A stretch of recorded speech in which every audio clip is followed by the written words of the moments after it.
खुलुमबाय नोंथांमोना नायगासिनो दङ समनि रादाब। आं दिनै दङ नैबे चिरां जिल्ला सिंनि बेंटल हालामनि बान्दुगुरि गामियाव। दा बेहाय फैनायनि गुबै जाहोना जाबाय जाय दुलाराय बाथौ गौथुमनि गायसनगिरि आफादगिरि रुपनाथ बसुमतारी बिथाङा मैया बेलासिनि 3 रिंगा 40 मिनिटाव बे बुहुमखौ अरायनि थाखाय नागारलांबाय। दा बिथांनि जोबथा बिदायनि सम।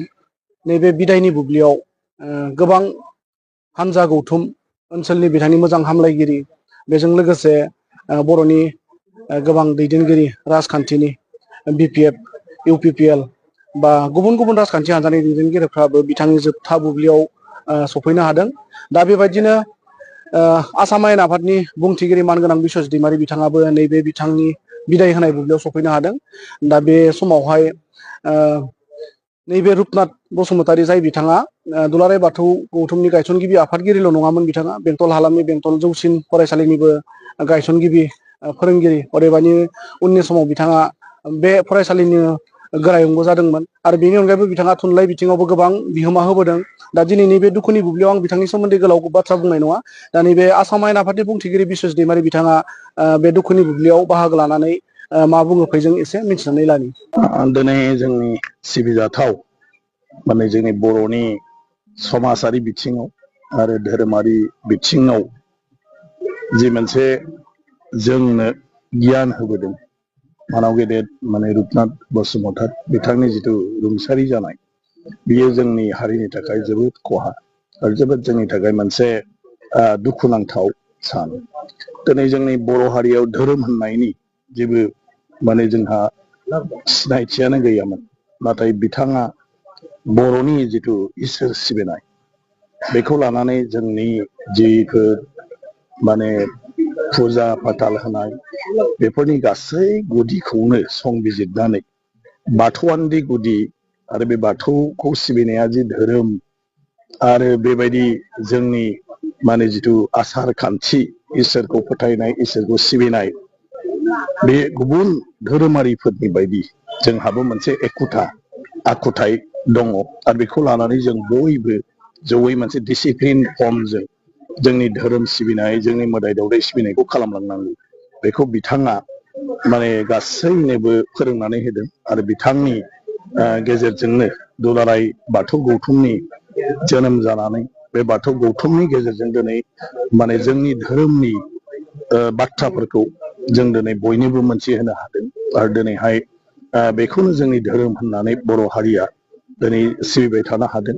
आरो धोरोम हिसाबै बेवहाय जेसेबां माखासे जोंहा जुक्तता दं बेफोरखौबो बिथाङा जिखिनि जोंनो फोरोंलांदों बेखौ लानानै जों दिनै बयबो मोनथिनो हादों, बुजिनो हादों। गतिके बिथां नङामोनब्ला दिनै बर'नि बे बाथौ धोरोमा धोरोम हिसाबै गनायथि मोनगौना मोनामोन, गायसन जागौना जायामोन, बेखौ जों बुंनो हायो। मोनसे गिदिर सोंलु आरो बिथांखौनो बिन्दो हिसाबै लानानै केन्द्र हिसाबै लानानै बर' हारिया धोरोमारि बिथिङाव समाजारि बिथिङाव खौसे जाबोदों। नाथाय बैसो बेखौ जों हास्थायबाबो लुबैब्लाबो जों हमथानो हाया। माथ्र बिथाङा जेरावखि थाया बिथांनि जिउमाया जोंखौ जेन अरायबो जेरैबायदि फोरोंबोदों जेरैबायदि गियान होबोदों बेबायदि जाहाथे बोर सारस्रि हरबाय थायो बेखौल' आङो आरज गाबबाय बिथांनाव। बिथाङा दिनै अरायनि थाखाय रुंसारि जालांबाय, नाथाय बिथाङा जे दुलाराय बाथौ गौथुमनि गायसनगिरि आफादगिरि बेजों लोगोसे थुनलाइ बिथिं आसामनि बिथिङाव गोबां खामानि मावदों। बिथां रुंसारि जानायनि उनाव बिथांनि गोसोखांथिखौ अरायजोर खालामनो थाखाय माबायदि नङा, आं सानो बेखौथ' गिबि सिगां साननाय जाया। साफ्रोमबो मानसिनि जिउआवनो जायहा समाजारि बिथिङाव बायदिसिना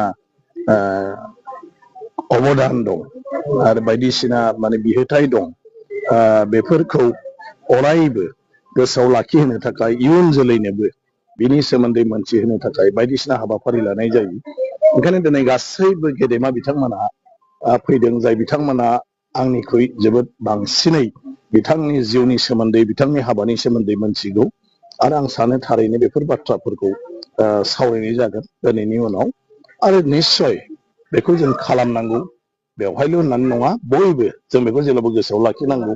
बिथाङा गिबि आफादगिरि होननानैल' नङा, बिथांनि गुदियावनो जोंनि बाथौ धोरोमनि दिनैनि दिनाव हाग्रानिफ्राय बबेबा माने नोङो दैमा दैसानि सेरनिफ्राय जेराव जोङो फुजा होयोमोन बेनिफ्राय फैनानै जोंनि गामियाव राजुहा फोथाराव रायजोनि फोथाराव बाथौ थानसालिया दिनैहाय जायगा मोनफैदों आरो जों बयबो दिनै आफा बोराइ बाथौखौ खालि सिजनेल मालाबा गारजा फुजा मालाबा माने बेबायदिनो मा होनो बायदिसिना बे फुजाफोरखौ होनायनि अनगाबो सानफ्रोमबोनि जिउआव जोङो आफा बोराइ बाथौखौ मुं लानानै दिनै सिबिनो माने राहा खालामनानै लानो हादों।